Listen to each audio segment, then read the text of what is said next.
Welcome back to Cultures from Hell. I'm Lars and I'm your host on the show. And today we are diving into a phenomenon many workplaces whisper about, but rarely confront directly: quiet quitting. And we're not talking about the resignation on paper, but the silent withdrawal of motivation. Why does passion fade? And how can we bring it back both in ourselves and in the teams we lead? And to explore this, as always, I'm joined by my wonderful co host, Paulina, a company culture expert and the co founder of Culture Code Foundation. Paulina has spent years helping organizations navigate the hidden dynamics of engagement, burnout, and belonging. Welcome, Paulina. Thank you, Lars. As always, wonderful to talk to you about such an important Likewise. How are we topic. doing? Oh, I'm good. I'm just back from the gym, and well, it was an extensive workout today. But I don't have to tell you anything about training, right? But I've just restarted training a couple of weeks ago because I've just decided that now, with me being 40 years old, I just really need to crack down on the strength training and all of that. And it's really fun because I'm in this uh,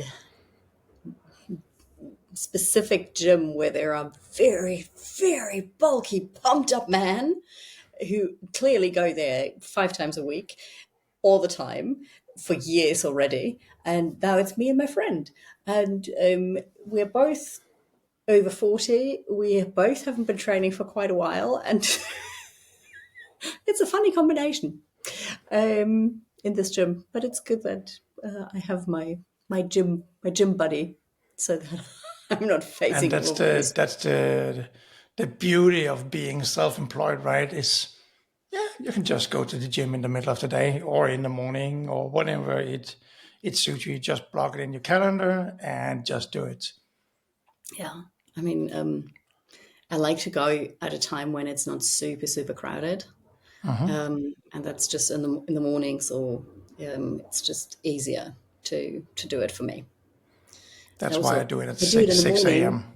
if I do it in the morning, it's done. It's like eating the frog first. Anyway, trying to get Okay, back into shape and back into training. great. Paulina, let's dive into today's topic. Are you ready for this one? Absolutely. Perfect. Let's start off light. What's one thing outside of work that gives you energy right now, besides Definitely. training? But definitely not the training. No, that's not true. It's actually, I do feel really good after training. But what really gives me energy is actually cold plunges. I've discovered that probably 2 years ago when I was visiting a good friend of mine in Sweden. And she took me one of those beautiful, beautiful saunas that is located on like a platform that is in the ocean. And then you would just jump after the sauna, you would jump into the ice cold ocean, which was breathtakingly beautiful and really got me down to earth. So I swear, it's for me personally, those cold plunges, 80% mental reset, 20% masochism. Yeah, I mean, I don't do it every day, obviously, especially since I don't live near the ocean, but I try to do it as often as I possibly can, and force me to face my resistance. And that's oddly energizing for some reason. Um, and plus, after spending hours thinking about human behavior at work, um, it's really nice to find something that completely shuts off the brain for a minute or two, because your entire brain, your entire body is just focused on survival. And I just gotta say a no to that. I'm a Viking. I love cold Of plunges. course you For do. me, it's just so good. I love it. Okay, When you hear the phrase "quiet quitting," what does it mean to you in practical terms? So quiet quitting officially, I think, is coined as doing the bare minimum at work. And for me, it's not necessarily that. That's too narrow of a definition from my perspective, because it's about disconnecting while remaining present. So you will show up, you log in if that is what's happening in your position, but emotionally, cognitively, and energetically, you're out already. You've checked out. And I've seen it across the board. I've seen it with blue collar workers in factories where workers have said to me, I'm physically here, but since I'm not going to face any consequences anyway, I'm just going to sit around, drink coffee, or read my book. I'm not doing anything unless someone actually watches me. And in startups or for white collar workers, I've seen it show up in a very different way. You might still be working long hours, but usually you don't do it with the same output in terms of quality of the work that you're delivering. And that comes from the fact that you inside everything just really feels empty. So you have a lot of noise potentially projecting it to the outside, but zero soul that actually still goes into your work. And why do you think it resonates so strongly with people today? I think because people are exhausted.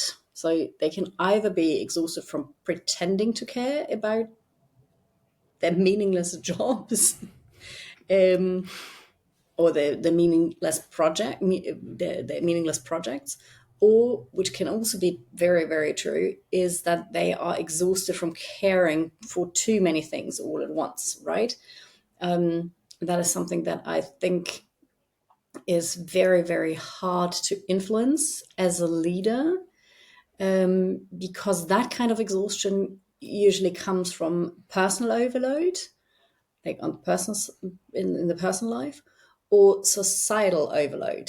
And what I mean by that are the multi crises that we're seeing, they we're all facing at the moment, and that take up just a lot of headspace, right? And there's a lot of worry, a lot of anxiety going on because of those crises out there, and that's just something that is very hard to work against, both from a personal level and a leader's perspective. But I think it's really important to understand for each individual situation where the exhaustion is coming from.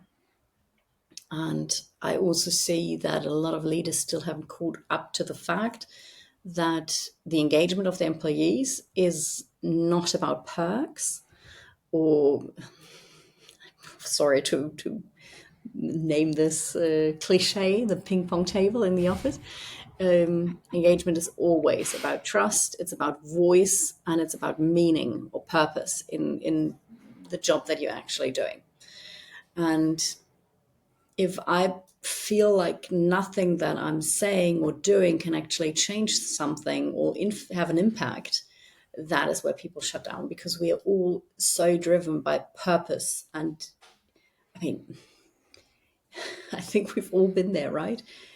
It feels like a waste of my lifetime to just sitting in the office doing meaningless tasks. And especially if they feel like you told the story the other day, that you had a manager who didn't know how to deal with certain tools. And so you and the rest of your team members had to fill in the same information in multiple tools just to make his life easier, right? Mm-hmm. And this kind of work just is so meaningless and such a waste of time. And that is super well designed to make people disengage. And both you and I, we come from, at least for the last couple of years, we come from the startup environment. And when you say ping pong tables, I've just seen it so many times, right? And the perks like, oh, now we have Red Bull in the fridge. We have this great coffee machine, so we can do like hipster coffee, and we have a ping pong table or the football games or whatever it is. And you just see that they're trying to bring this into like because they think it's gonna change something, but it doesn't, right? I mean, it doesn't. I mean, it can be a super nice thing if Yes, of the course you can. rest con- plays into the same idea of creating more fun at work, or blurring the lines between work and yeah, fun. I mean, I've had ping pong games with my team members where we would play ping pong and at the same time discuss a deal, right? So it can be super cool way of injecting more easiness, more fun, more connection into work. Obviously, that's also only true if you work in the office, right? If you have a remote team or hybrid team, then you need to come up with more creative ideas to do this. But if you just put it in there and accept things to change just by a ping pong table being in the room, that's just not going to happen. And No. that is true for so many things. I mean, I have so many clients that complain, we have this amazing offices, we have designed everything based on new work design or whatnot, like open spaces and I don't know what else. And the people are still working in the same way. And I'm like, yeah, because the furniture Yeah. doesn't, the furniture is not the leader. You are the leader. So it's your fucking job. Oh, damn, I swore again. It is your job to change the way that people work and not the job of the furniture. It's such a bizarre idea, isn't it? Okay, let's talk about emotional triggers. Yes, What are please. the most emotional triggers that make someone disconnect at work? Um, so very clearly three main ones, and I'm sure we've spoken about them, but let's bring them all together here. So first of all is betrayal, right? You were promised growth or purpose or feedback or even a pay rise, and then you didn't get it. So when people go back on their word, that in a work contract, a context that can easily feel like betrayal. And that is definitely a huge kicker for demotivation, especially if it happens more frequently or multiple years in a row.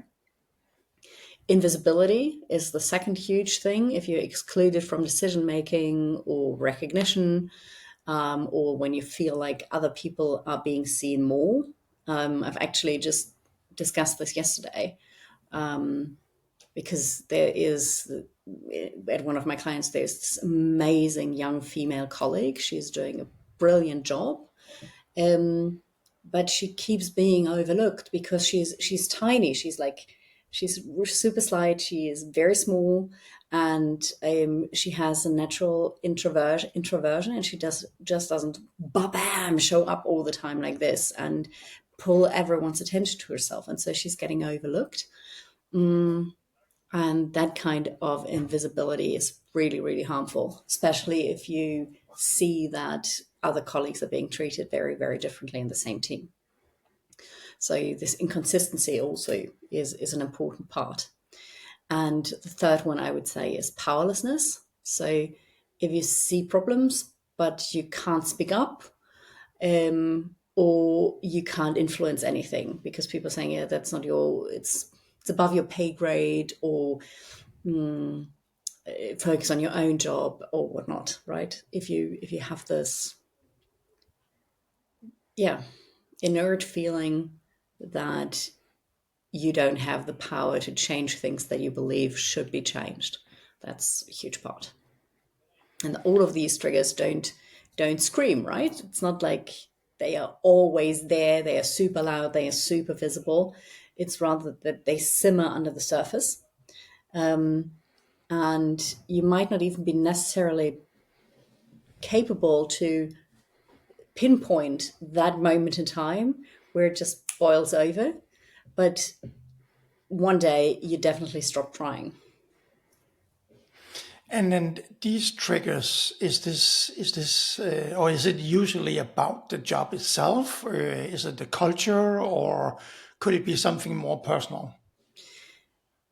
From my experience, it's usually a mix. So even if the job itself might be fine, if the culture treats people like interchangeable parts, or if you're personally going through something and the system that you're working in has no flexibility or empathy, that's where disengagement sets in. And especially the second part, where people feel like interchangeable parts, that is something that I see on the rise, unfortunately.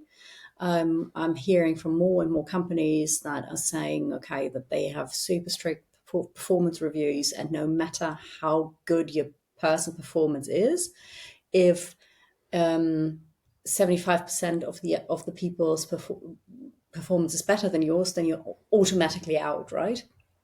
And that doesn't just have an effect on the people that have to leave, that are getting fired. That, let's put it blankly here. But it also affects the rest of the team that stays there, because the signal that you're sending with this kind of behavior as a company is, if I'm not showing up 100% of the time, if I'm not performing 100% of the time, then it doesn't matter what's going on with me personally. It doesn't matter what I've brought to the company in the past. It doesn't matter if I have a big network within the company. None of this matters. It's just, I'm just a number. And if the number is good enough, then I'm out. So that's, companies, please all stop doing that nonsense. We are not effing robots, right? We all have personal things that we bring to work. No matter if they can show up clearly, or if I have to hide them, they are still there. I still bring them with me, right? It's not like a freaking gym bag that I just check in at the door and pick up on my way out. That's just not the reality of it. And I would like to share yet another personal story. It's so funny, Lars, because of this podcast, I realize how many insane work stories I've collected over my lifetime. I would have thought I'm out of stories, but no, every single episode that we do, I realize, oh, that happened. Oh, and I forgot that this also, oh, Jesus, right? So every time I'm realizing, yeah. I mean, I've been around a lot. I've been around a while, but still, I find it very interesting that I've experienced so many crazy stories myself. Not even my clients, but just in my own personal career. Yeah. Sorry, little side rant. A little rant. Let's go back to the story. So that was actually in my first company ever, in the first company I've ever worked for. And I started there as an intern, and 5 years later, I was the chief operating officer in the company. And at that time, I was only 29 years old, full of ideas, ready to contribute, really wanted to change things around. But it was a funny constellation, because the other two C-level executives in the company were both white men over 50. And it was the most cliche kind of setup that I've ever experienced throughout my entire career, because those two old white men, they would actually make decisions over cigars and whiskey without me. So I wasn't invited. I wasn't even asked to come along. And even if they would have asked me to come along, I don't smoke. I hate whiskey. So I would never sit in a cigar lounge and swish around my whiskey. So they would never have happened, right? Just like I would never go to the golf course. That's just not me. But that's where the decisions were being made. And I was clearly just a peer on paper. and completely invisible in practice, or irrelevant even in practice for making any decisions for the company. And that exclusion very, very quickly actually killed my drive and my motivation, because I knew it wasn't about competence. It was simply about access. And it was so weird because they promoted me into this position and then they forgot that they did this in a way. It was really bizarre. Maybe they promoted you and thought that they could control you because you were younger, you were female, and so on and so on. Maybe. I mean, Very typical. one of them actually came to my desk, handing me a USB stick and saying, "There's a file on that, an Excel file. I need you to convert this into a PDF." And I was like, and I just pushed the stick back to him, and I was like, "Oh, I'm sure you're capable of doing that yourself. And just so you remember, I'm not your assistant."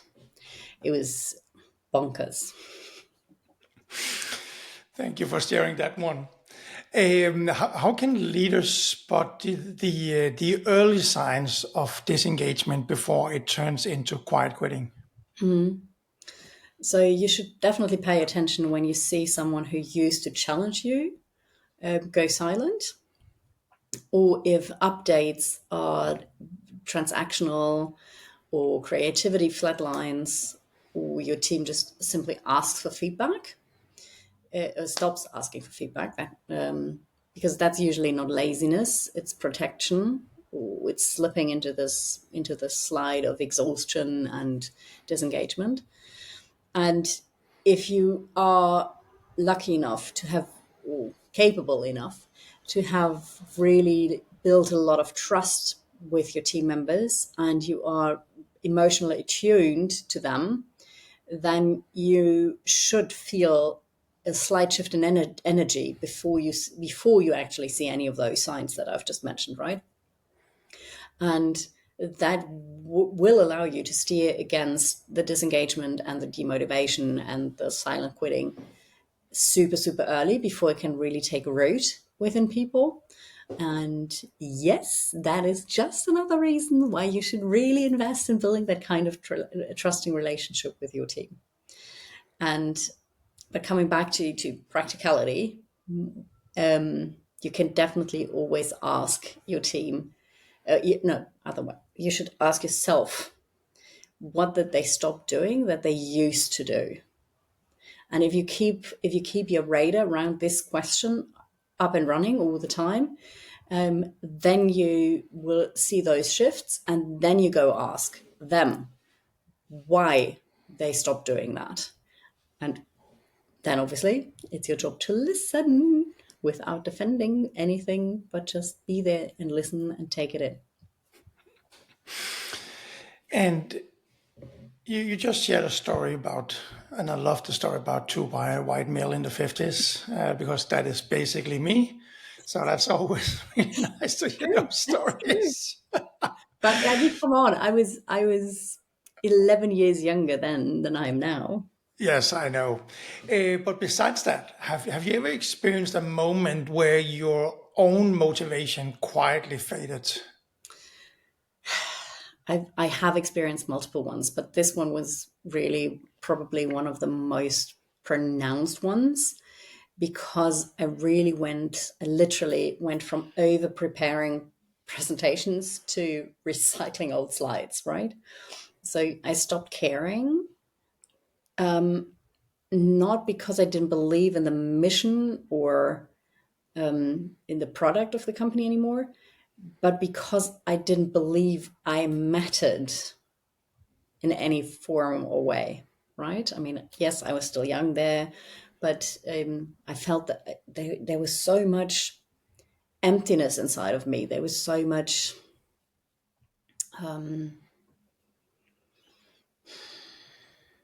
resentfulness as well. So I was like, I am here to change things. That's why you promoted me. You wanted me to change things. And now you're blocking every single thing that I'm trying to do to change for the better. So that's when I look back, I really learned in that situation. Once you feel irrelevant, motivation erodes with the silence, and it usually doesn't come back And unless things around you change massively, obviously. But from what I've learned, once you're in that down spiraling situation, it's really hard to get you back from there. I couldn't agree more with that. When you think about it, like quiet quitting, right? And I'm pretty sure there's a lot of, let's say, urban legends or myth when it comes to that. What is the biggest one that you heard about that you would like to kind of debunk here in the show? Yeah, what I hear so often is that people are just really lazy or entitled, that they have super high expectations. And, let me correct that. High expectations and entitlement are not the same thing, right? So for me, this quiet quitting or loss of disengagement never has to do anything with laziness or entitlement, because most people that I've spoken to throughout my career, they really want to work, to do work that they are proud of. They really want to feel a sense of purpose in what they are doing. And quiet quitting is often just the last step after trying and trying and trying and trying for too long to change things or to influence things or find this purpose within a job that I'm doing, and not receiving any reward, any recognition, or any impact with what they've actually been doing. So from my perspective, it's rather a human resilience strategy, because at some point you just have to check out, or you'll burn out. And for someone, for someone that's sitting here listening to this podcast, and they might feel their passion is gone, what would be the first step to reignite this? I would definitely recommend to try to ask you a couple of questions to really reflect on, for example, where did I last feel proud of the work that I did or the impact that I had? What excites me or used to excite me in my job? And when did my job actually feel like a thriving or like growth and not survival or this hollowness, right? And I always recommend write down the answers to those kind of questions, because it's always so much better to get it out on paper or on Notion or whatever, and not just have it swirling in the back of your mind on and on and on again, but really bring it out in the open. And then you can look for a common theme throughout the answers. You can see, you can realize what things might have slipped out of your fingers that you actually have a bit of a control over, because obviously not always you are in a position where you can control this, or when you can change it up, but you might find some reins and bits and pieces where you realize, okay, that is something that I can actually control, that I can change without any approval, without running it up the flagpole, but just out of my own drive or my own interest in finding that joy again in my work, right? And if you do that, then obviously you act on it, find a small action that aligns with that memory of where you used to be proud of or where you used to have fun.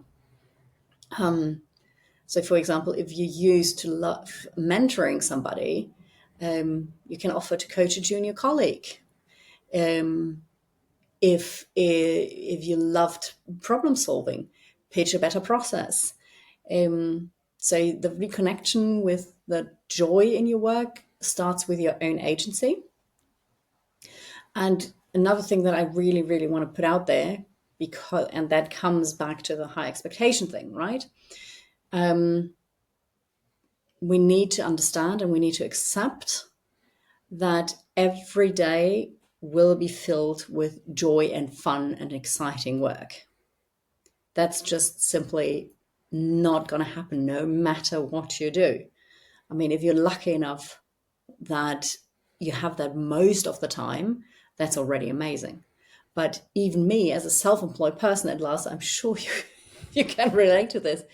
There are a lot of days where I just have to push through, where I have just to get the annoying things done, admin work or legal things or product work or whatnot, right? Things that don't really give you joy. But it is also simply the reality of our work life and of every single job out there, that annoying bits and pieces are simply part of the job. Hey, I would say it's the reality of everyday life. Yes. And again, like you said before, or we mentioned it before in the show that I do a lot of training. I love to train, and for me, it's kind of an addiction. And sometimes I go down to the gym and I'm like, oh my God, I can't pull myself to do this, but I have to do it. And I would also say, and this is not just workout related, this could be job related, this could be personally related in Yeah. terms of my friends or my girlfriend, that sometimes when you push through those things, on the other side, you'll actually have a lot of satisfaction that you actually did it, Absolutely. that you pulled Absolutely. yourself to do it, right? Yeah, I couldn't agree more. I mean, that's just what I said earlier today, right? I do not like work out. I really have to push myself. It's also the reason why I got a gym buddy, so that we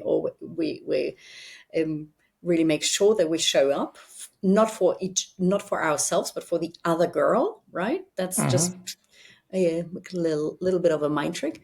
But afterwards, when I'm done, when I've pushed through, I feel really, really good. And so I couldn't agree more. It's absolutely true. We have to push through, and pushing through things, facing things that, and getting things done that don't give us joy can also come with a lot of satisfaction, because it gives you this feeling of, okay, I've done it. I've done it against all odds. I've done it against my own inner barriers. I've just got it done. Yeah, so get things done. I can't. For a long time, actually, on my desk, I had this neon sign sitting that would read, "Let's get shit done," and that is just so true. Because if you push through the shitty parts, push through, accept them as part of the reality, and put them in times where you're low on energy anyway, and just get them out of the way, and then do the fun things, and make sure to do as many fun things as possible in your job, and really make sure to assess where does the fun lie for me, because that could also inspire career change, to be honest. And now we talked about like how someone can kind of reignite their Yeah. passion, right?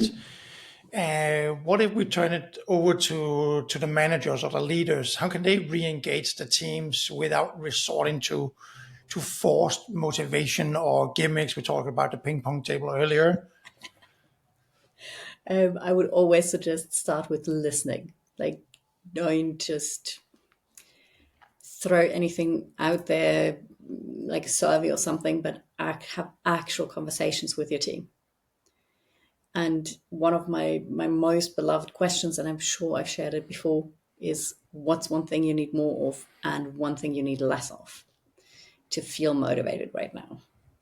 And then you try to fix the things that you can fix, and as quickly as possible. Just to give you a super palpable example, maybe I'm just watching Ted Lasso for the first time. I know I'm years behind in my series game, but I don't know if have you watched the show? I don't know who it is. Okay, so Ted Lasso is a really great Apple TV show about a football coach, and he is actually an American football coach. So, and he comes to England to teach soccer, or coach soccer. And obviously those are two different sports. And the entire team, when he starts working, super defensive and really doesn't trust him because they believe he doesn't know Jack. He doesn't know what he's doing because he has no experience with the sport. And then he starts asking questions. He simply starts asking questions. What's not working? And it could be anything. Tell me anything that's not working. And then he gets this one piece of gold information because one of the players actually shares that the showers don't work and that they have super low pressure, water pressure. And obviously for a professional athlete, if you work out all day and on the field playing football, or soccer in this case, you want to have a fabulous shower afterwards. You don't just want to have like a little drizzle over you. But most coaches wouldn't care about the water pressure because it's not part of their game and their job in their perspective. And this Ted Lasso guy, he just fixes the water pressure immediately. And sure, he doesn't turn everyone around by doing that, but they start to understand, okay, he's actually listening to us. And that is where the magic can happen, because if you make people feel heard instead of managed, then that's where trust can evolve, and that's where people then will start talking about other things, right? So my clear advice: kill dead meetings or unnecessary meetings, or meetings where you don't come to any decision or conclusion or whatnot. Share decision power. You are not you're not the person who has to make every single decision, and you're probably also not the person who's going to make the best decisions in every single case. So share it and give real feedback, things that people can actually work with. So this kind of respect re-engages people so much faster than a lot of other things, like the ping pong table or a free lunch. And then what role do psychological safety and trust play in bringing motivation back? It's the baseline. It's basically everything, right? If I don't feel safe to speak up, I'll stay quiet, even when the house is burning. So my leader will not know what's actually going on. And so you need this. If you don't have the foundation of trust, you will not be able to bring the motivation back, because they will not believe that you're actually interested in them, right? So that's also why I wanted to reiterate how trust is built from a leader to their team. So you as a leader can create trust in your team if you do three things consistently. That is always the key. Do it consistently. Number one, follow through on what you promise. And if you don't know if you can keep a promise, say that up front as well. Say, okay, I'll do my very best to get you this promotion or this salary increase or whatnot, but I don't know if I will manage to do it, but I will fight for it. I will fight for you. Then the second part is acknowledge when you yourself are wrong, and that is crucial, when you just don't have an answer, right? You don't. So that is sharing your own vulnerability. That is also making sure that it's okay to say, I don't know.